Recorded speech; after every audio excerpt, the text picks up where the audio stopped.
All right, give yourself 5 points. Evidently, Oh, that's nice. this wasn't a good Anyhow, one. the thing I wanted to talk to you about is, since Leonard and I have become friends, I'm aware that Leonard asked me out. Well, he didn't actually say anything, but when he came back to the apartment, he was doing a dance that brought to mind the Happy Hippos in Fantasia. Oh, that's nice. Anyhow, the thing I wanted to talk to you about is, since Leonard and I have become friends, I was just. You want to sit down? Oh, I wish it were that simple. You see, I don't spend much time here, and so I've never really chosen a place to sit. Well, choose. There are a number of options, and I'm really not familiar enough with the cushion densities, airflow patterns, and dispersion of sunlight to make an informed choice. All right, why don't you just pick one at random, and then if you don't like it, you can sit somewhere else next time. No, that's crazy. You go ahead and talk while I figure it out. Okay. Here's the thing. So I've known for a while now that Leonard has had a little crush on me. A little crush? Well, I suppose so, in the same way Menelaus had a little crush on Helen of Troy. All right, I don't really know who they are. Well, Menelaus was the brother of Agamemnon. The point is, Leonard isn't the kind of guy I usually go out with. Leonard isn't the kind of guy anyone usually goes out with. Would you be open to rotating the couch clockwise 30 degrees? No. What I'm saying is, Leonard might be different in a good way. Obviously, my usual choices have not worked out so well. The last one worked out well for Kuther Polly. He got a free iPod. Oh, glare. But on the other hand, if things don't go well with Leonard, I risk losing a really good friend. I mean, I'm guessing he's not looking for a fling. He's the kind of guy that gets into a relationship for, I don't know, like you would say, light years. I would not say that. No one would say that. A light year is a unit of distance, not time. Thank you for the clarification.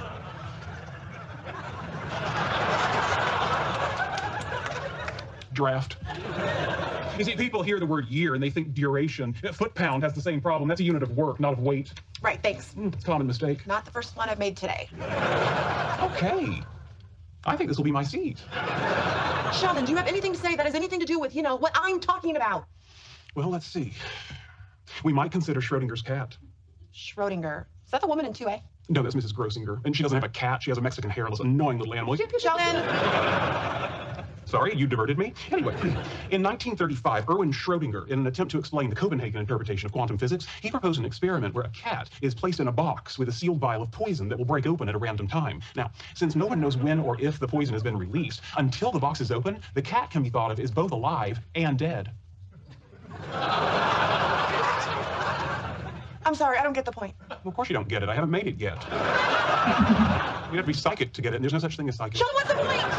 Just like Schrodinger's cat, your potential relationship with Leonard right now can be thought of as both good and bad. It is only by opening the box that you'll find out which it is.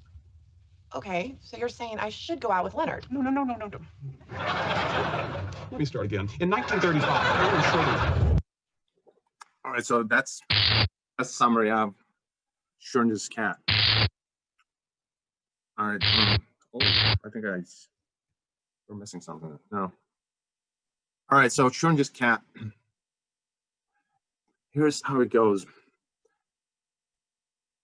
It's a thought experiment. Get a cat, place the cat inside a box, and then you put a poison canister, and then make sure that there's no way of knowing what goes on inside the box. And then within the hour, there's going to be a radioactive material. It's going to decay at a random time, and there's a 50% chance that it's going to decay, which means that the canister is going to break. The cat is going to be poisoned to death, or it's not going to decay and the cat is going to recline. All right, so what that means is within the hour, the cat is going to be, there's going to be a 50% chance that the cat is going to be dead, and there's going to be a 50% chance that the cat is going to be alive. So which means that the cat is going to exist in a superposition of a 50% dead cat and a 50% alive cat. That's what it means. The point that Schrödinger is trying to make is this is nonsense. This is nonsense. I mean, cat cannot be dead and alive at the same time. But the reality of it, the Copenhagen interpretation says, in the absence of an observer, there's no cat inside the box, only the possibilities of a dead cat and a live cat. So if no one is looking at it, nothing is going to collapse the atoms and the molecules into existence, creating a dead or an alive cat. And that's what Schrödinger is talking about. He's just saying, hey, this is complete nonsense. This does not represent reality. All right, so that's the point that he was trying to make. If no one is looking at it, there's absolutely nothing inside the box. There's no reality. There are no atoms or molecules. Everything is going to exist as the possibilities of a dead or an alive cat, which means that the atoms and molecules are not forced into take shape as yet to create either reality. That's what it means. And the Schrödinger's point is exactly the same as Einstein's point, which is this is nonsense. This does not represent reality. And then you got the alternative explanation that comes from this guy. All right, so what creates reality in Copenhagen's interpretation is an outside observer. Somebody has to open the box. As soon as somebody opens the box, it's going to force these possibilities into the particles that make up the reality of a dead or an alive cat. That's what it is. Hugh Everett, when he was working on his PhD, he notices that there's this observer effect, which he dislikes, because in the Copenhagen interpretation, what creates reality is an outside observer. All right, so obviously we live in a universe that we are not responsible for creating. This universe was created long before we got here. That's what it means. So the question is, who is the observer creating this universe? All right, once again, this universe, according to the Copenhagen interpretation, is also going to require some kind of an outside observer. So who's outside of the observer, observing and creating the universe, just taking these possibilities and collapsing into the universe that we live in, into the particles that create the universe in essence.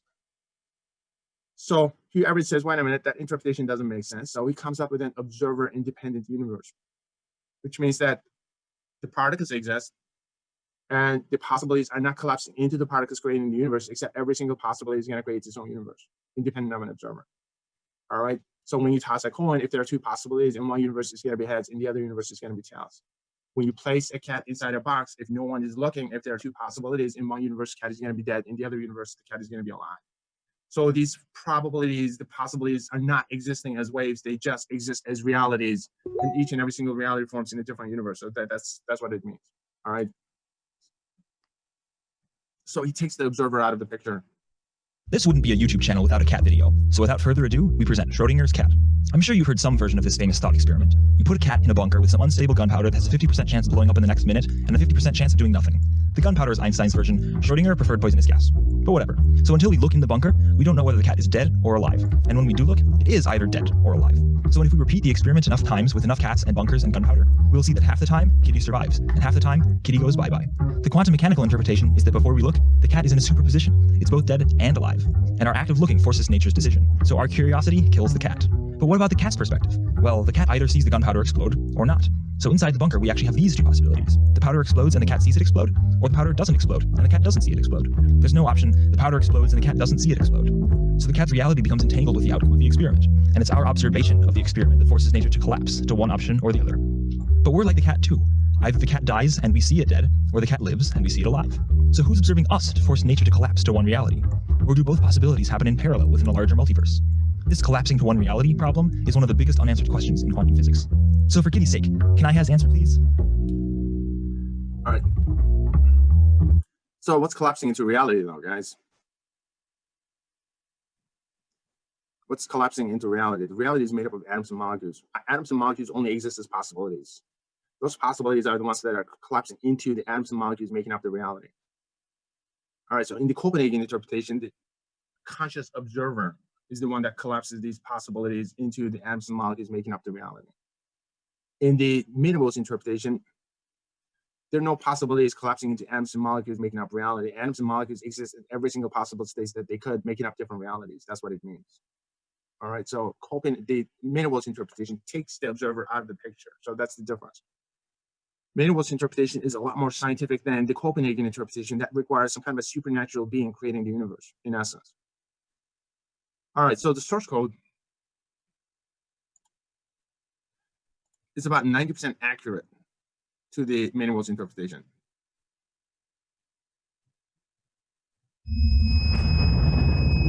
Hey, Sean. Hey. I took your advice. It was very good advice. Sean. Look, I can see that you think you know me, but I don't know who you are. My name is Captain Coulter Stevens. You're kind of freaking me out. No. Talk to me, Sean. I don't know who Sean is, and I don't know who you are.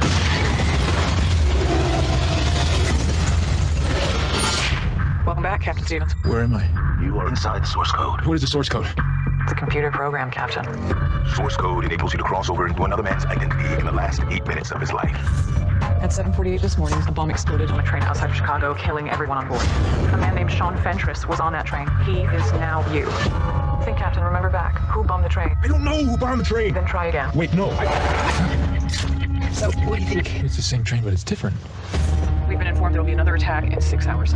If you find the bomber, the next attack can be prevented. Concentrate on the passengers in your car. Look for ones who seem nervous. As always, you'll have 8 minutes. 8 minutes, and then I blow up again.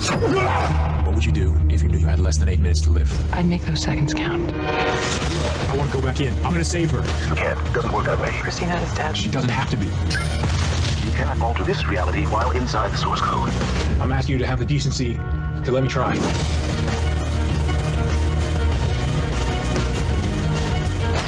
What's going on? He's in trouble. Tell me everything's gonna be okay. Everything's gonna be okay.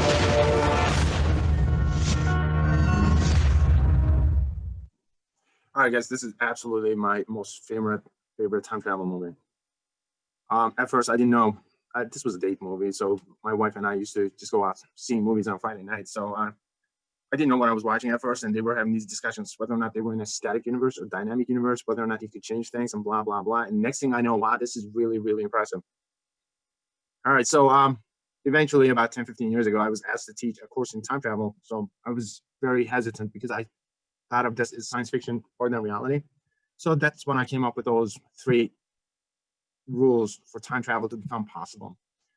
And if you could satisfy all those 3 conditions, then it's possible, obviously. So we were watching this movie, and all of a sudden I noticed that this is fairly accurate to the main rules interpretation. And I was teaching this at an art school, and students had to make projects and creative projects regarding this. And one of the students got in touch with the director, stating that his movie is one of the movies that we were studying, and then he mentioned that his professor, which happens to be me, thought that this movie was the best time travel movie. And director's name is Duncan Boyd's, David Boyd's son, and he was so touched. He gave this kid all these art projects from the movie. All right, this is a really really movie. The only thing which is science fictional about this movie is how the consciousness got transferred to the past, and it's really really well done. Instead of transferring the whole person, they decided that they're just going to use a source code, which is science fiction, be able to grab a consciousness, and we don't. We know it's awareness, but we don't quite know where it actually resides. In theory, it resides within your brain. So, but the question is this something that can survive death? Is this some kind of an independent entity that you can actually grab and take it out of a body and then put it into a computer and transfer it to someone else? Okay, so these are the questions that we still have. And the consciousness, how does it influence reality? Does reality come into existence because of a conscious observer? Okay, this is still one of the unanswered questions in physics. Because literally, if you're not looking, there are no particles form. And when you're looking, these possibilities literally turn into particles, creating reality. These are experimental facts. All right.